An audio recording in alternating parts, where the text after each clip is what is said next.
Toutatis, on est dans un village absolument incroyable. On est à Fayet-le-Château, dans le Puy-de-Dôme, avec des irréductibles qui sont en train de planter des jardins-forêts sur plein de sortes de parcelles différentes.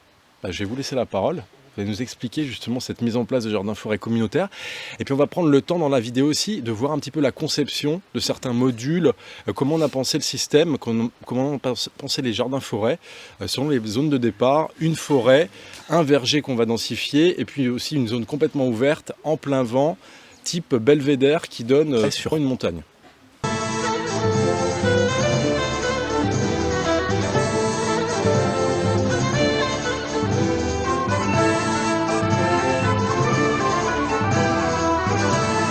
Là aujourd'hui on est sur la première grande journée de plantation, on est une bonne vingtaine de personnes aujourd'hui, voire un peu plus. Il y a eu toute une construction aussi en amont, il y a eu de la communication, il y a eu de l'organisation, il y a eu une réunion publique aussi qui s'est organisée. Quelle impression vous avez là? On est aux alentours de midi, il y a eu déjà plein de plantations de fêtes, de protection aussi des plants. Au niveau émotionnel, au niveau ressenti, vous vous sentez comment là? Ouais, c'est plutôt une très belle journée parce qu'on avait peur qu'il fasse froid et que tout le monde soit gelé, et en fait on est tous en pleine forme, on fait plein de choses. Les gens ont l'air d'être très contents de pouvoir tourner en plus de place en place, de faire d'avoir des rôles différents, et ça c'est vraiment chouette de les voir tous s'activer comme ça, d'avoir une bonne trentaine de personnes qui bougent dans tous les sens. On va manger ensemble et puis on va passer un bon moment, à chacun son activité. On a une découpe effectivement sur différents ateliers, donc l'atelier comment on va planter efficacement un arbre, comment on va le protéger, comment on va l'arroser, comment on va penser à un ombrage si c'est nécessaire. Il y a toutes ces choses-là. Il y avait aussi de l'implantation, de la culture de champignons, ensemencement, donc des rôles tournants, puis ça, des moments aussi d'apprentissage qu'on vit tous ensemble.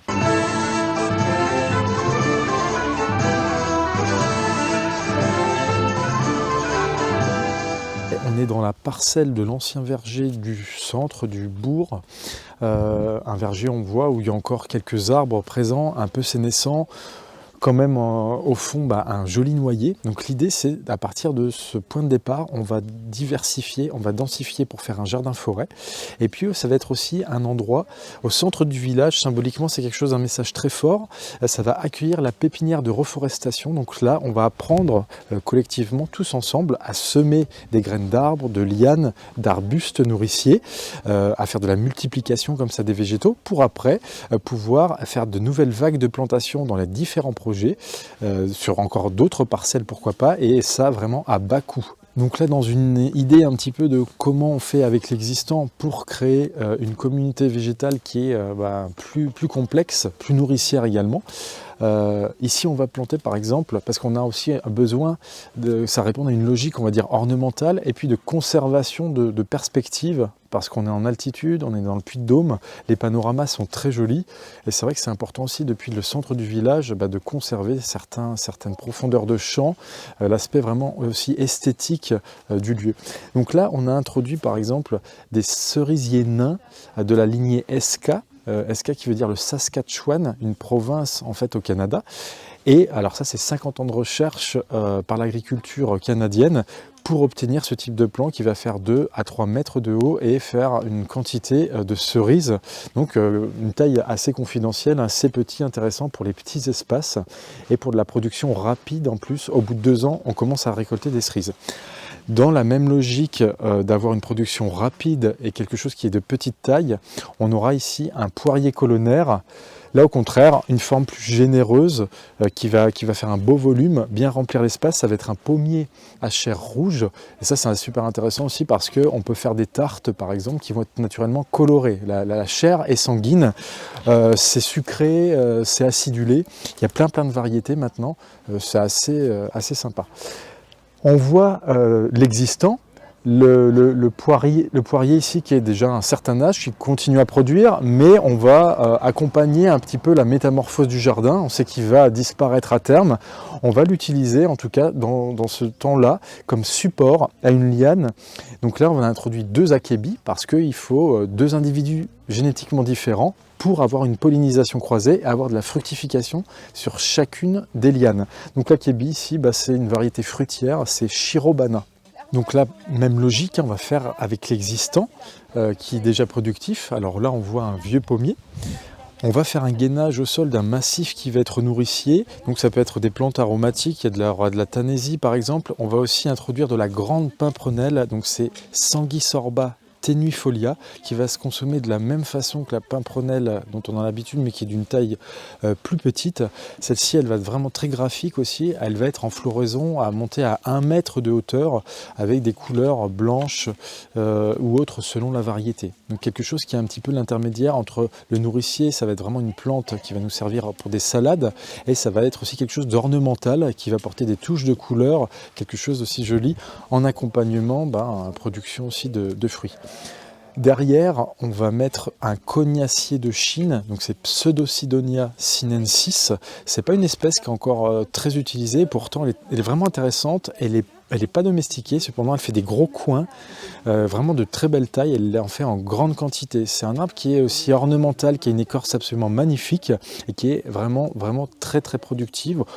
On la voit en fait dans beaucoup de parcs partout en France avec des quantités comme ça de gros coins, et on ne sait pas là, généralement que ça se consomme, ça se cuisine, ça se prépare très facilement.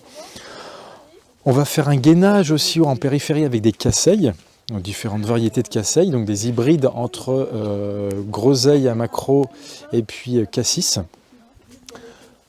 Et puis on aura aussi des goumis du Japon, donc quelque chose qui va être à la fois fixateur d'azote, qui va être un effet de brise-vent aussi, qui va sentir très très bon. Ça c'est intéressant, l'aspect odoriférant aussi dans les projets qui sont collectifs. Et puis on aura une production de petits fruits, les enfants adorent ça, une production de petits fruits au milieu du printemps.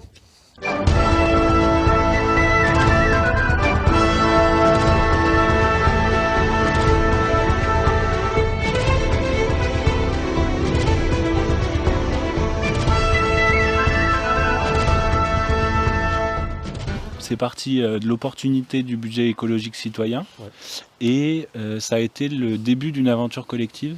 Dès le départ, on s'est dit, on est déjà quelques-uns sur Fayet et quelques-unes à avoir envie de se bouger pour que ça évolue, une super opportunité. Ça c'était simple, la vie du collectif. Et bien justement, dès le début, on a fait le choix d'ouvrir le plus qu'on pouvait au collectif.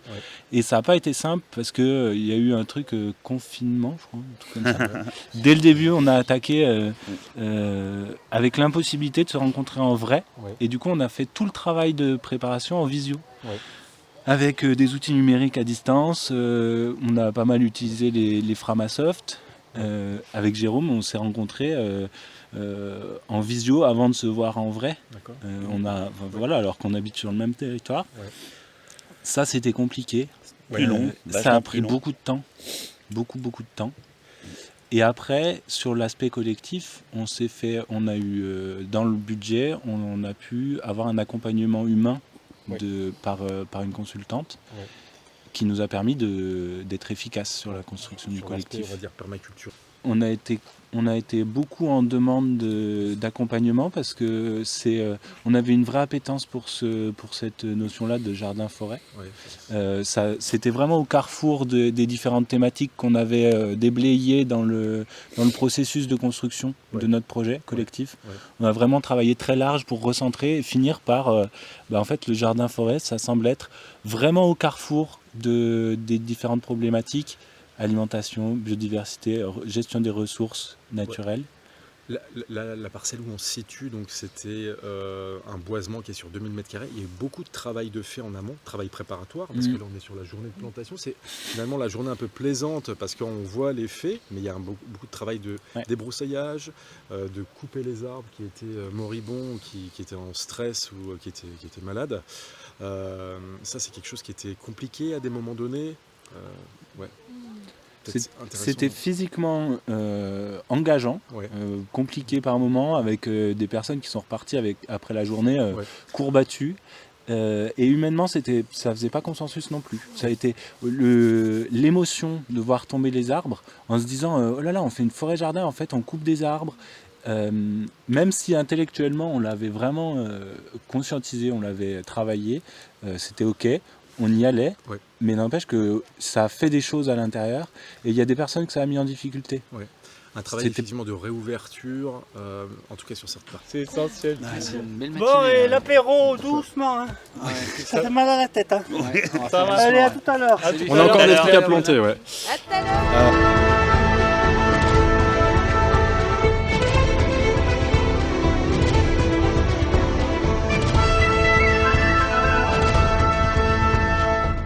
Et bien là donc on est dans un autre endroit du village, c'est la 3e parcelle qui va être utilisée, c'est la parcelle du Gardon. Alors c'est magnifique, hein, c'est comme un balcon qui s'ouvre comme ça sur l'infini. C'est en même temps un milieu complètement différent des deux autres. C'est quelque chose qui est très ouvert, qui est vraiment un endroit très ensoleillé, très venté, avec un sol relativement maigre. Donc ça va nécessiter une implantation de végétaux qui vont être pionniers, c'est-à-dire qui vont nécessiter de la plantule jusqu'à l'arbre adulte, des conditions de plein soleil. Certains seront fixateurs d'azote, vont améliorer le sol. Il y avait aussi une contrainte théorique potentiel sur la parcelle, c'est qu'il y a eu aussi un peu de la terre de remblai, un historique qui était un petit peu flou et donc un risque peut-être de pollution, de contamination avec des métaux lourds. Donc une analyse de sol a été faite en amont, il n'y a aucun problème, il n'y a pas de plomb, il n'y a pas d'arsenic, il n'y a pas de mercure et autres. Donc on peut faire de la plantation nourricière et puis après venir à terme faire de la cueillette ici. Donc on disait une implantation en plein soleil de végétaux qui vont tenir dans ces conditions pionnières. Donc il y a plein de choses qui vont pouvoir pousser ici justement aussi en altitude.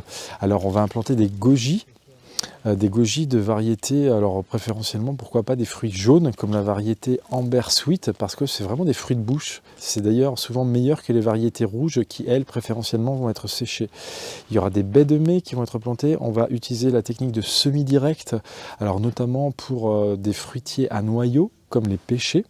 Ça va être intéressant parce qu'il n'y aura pas du tout besoin de suivre l'arrosage du semis. Il va être autonome dès le départ et ça va être du semis de parents sélectionnés, c'est-à-dire des pêchers qui, en tout cas pour le coup, sont résistants naturellement ou relativement tolérants à la moniliose et à la cloque. Il y aura plantation aussi de chênes verts ballottes, donc de chênes qui naturellement font des glands qui sont non tanniques, donc on va pouvoir consommer exactement comme des châtaignes, une grande ressource amidonnée. Il y aura encore d'autres fruitiers, un prunier, pommier, et puis des choses aussi plus atypiques, comme par exemple la comptonie voyageuse, qui est une plante médicinale, une plante aromatique, et aussi des arbres intéressants comme le phélodendron de l'amour, Phélodendron amurens, qui est de la famille des rutacées et famille donc des agrumes de la rue officinale également, mais qui a la caractéristique notamment d'être très résistant au froid. Pour un membre de cette famille, on est sur quelque chose qui va tenir à du zone USDA 3 ou 4, ça tient facilement moins 25 degrés. Une floraison qui est spectaculaire et aussi qui va servir à l'apiculture, aux abeilles, abeilles domestiques, mais aussi aux insectes sauvages.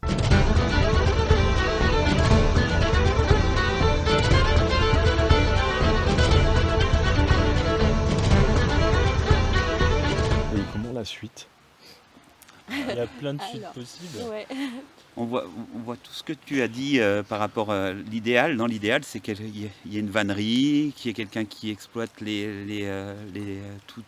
les plantes pour faire de la cuisine, qu'il y ait quelque chose qui se développe derrière. On voit ça vraiment comme un point de départ qui après va rayonner sur différents ateliers, l'atelier de cuisine, atelier de transformation, atelier vannerie, atelier bushcraft, teinture végétale et puis plein d'autres choses. Et se retrouver.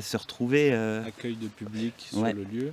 Ouais. Il y a toute la partie pédagogique qui va être travaillée aussi à partir de maintenant. Ouais. Parce que là, on était beaucoup sur on met les bouchées doubles pour mettre les choses sur le terrain, en place. Ouais. Et maintenant que ça s'est fait, il y a les ardoises, effectivement, avec les noms de chaque espèce. Mais du coup, on va aller travailler maintenant tous les aspects pédagogiques pour travailler sur des sentiers d'interprétation, sur des vrais outils pédas, que ça soit des panneaux signalétiques, mais il y a plein d'autres choses à envisager aussi. Il y a tout un éventail d'outils qu'on peut utiliser, qui font travailler aussi tous les sens. Il y a plein de choses à imaginer. Et ça, on va l'imaginer pour accueillir du public qui soit de passage, qui viennent ici de manière volontaire avec des ateliers qui sont prévus ou juste pour les gens qui sont de passage, qui se promènent le long des sentiers. Il y a beaucoup de public à toucher. Ouais.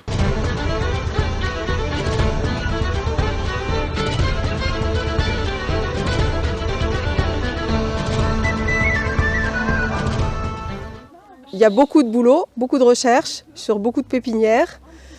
Et les plants arrivent à peu près de 15 pépinières différentes. Au total, environ 300 plants, 150 variétés. Et cet après-midi, donc, je participe avec les collègues à la plantation. Après, on met éventuellement des protections autour. Alors, on a différentes choses. On peut avoir, Loïc nous a récupéré des anciens manchons à huîtres qui sont en plastique très solide. Et c'est de la récupération, c'est du recyclage de plastique, donc c'est très bien. Et c'est beaucoup plus solide et c'est beaucoup moins cher puisque l'ostréiculteur nous les a donnés. Voilà. Donc ça, c'est une bonne source c'est une bonne idée et on compte bien la partager.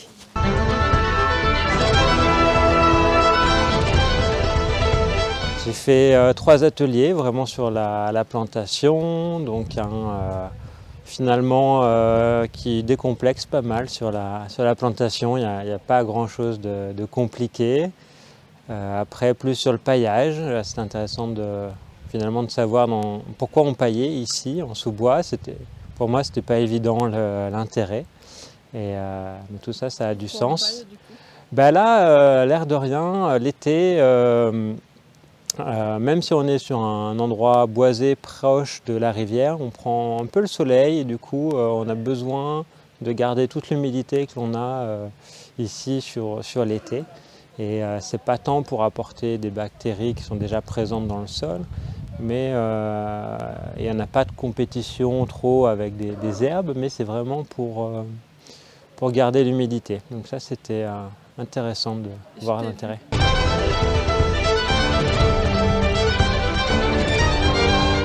Donc il y a encore plein de choses à faire. On a vu l'émulation, la fermentation sociale aujourd'hui, ou l'efficacité du collectif, mais encore plein de choses à faire. Il y a eu toute une vague de plantations aujourd'hui. Il y en aura d'autres parce qu'on est au cœur de l'hiver, on est au mois de janvier, on est en altitude. Il y a certaines plantations qui vont être différées aux portes du printemps. Qu'est-ce que vous voyez aussi comme autre chose à développer, en plus du suivi de la parcelle ou des parcelles, l'observation, la transmission ? C'est vrai qu'aujourd'hui, maintenant qu'on a fait ce chantier de plantation, c'est que le début en fait. Moi, j'aurais tendance à dire. Parce qu'effectivement, maintenant, il y a tout ce suivi des végétaux à assurer. Là, on est dans une zone boisée. Du coup, il y a la ronce qui va aussi reprendre ses droits, enfin toute la végétation spontanée. Donc, il va falloir prendre soin des végétaux qu'on vient de planter. Donc, ça va être un travail aussi de suivi au moins hebdomadaire, de voir ce qui se passe et voilà. Et donc ça, c'est sur la partie suivie du chantier. Et puis après, il y a tout ce qu'il y a imaginé autour de cette forêt-jardin. L'idée, c'est aussi de transmettre un peu l'évolution de la parcelle, d'expliquer, peut-être de documenter un peu, et puis effectivement d'inviter sur des moments particuliers qui sont organisés en amont, des dates, voilà, il va se passer telle ou telle chose. Donc c'est en fait un peu une invitation à l'extérieur à venir. Carrément. Ouais. Et puis c'est une invitation multiple. Ah oui. Il y a l'invitation à venir sur les chantiers concrets sur le terrain, et puis l'invitation aussi à rejoindre le collectif pour les personnes qui voudraient, qui ont envie de donner plus d'énergie, plus de temps, qui sont par là, qui sont plus loin. À distance, qui savent cuisiner certaines plantes ou qui savent faire de la vannerie. Qu'il y ait plein de gens différents pour qu'on puisse faire émerger des choses. On a envie de construire des cabanes aussi, donc il y a ce travail de construction aussi. D'agora, d'idées, de se retrouver aussi dans ces zones-là et de vivre dedans. C'est-à-dire on observe, on en profite, on mange aussi le paysage en partie, on en prend soin. Et puis on vit dedans. Exactement. Eh ben super. Merci en tout cas à tout le monde. Merci à vous. Ouais. Longue vie au projet. Ouais. C'est un projet de toute une vie pour le village. C'est chouette. Avec un rayonnement local et sans doute un peu plus national. On vous attend à Fayette-Château, partout à Tis.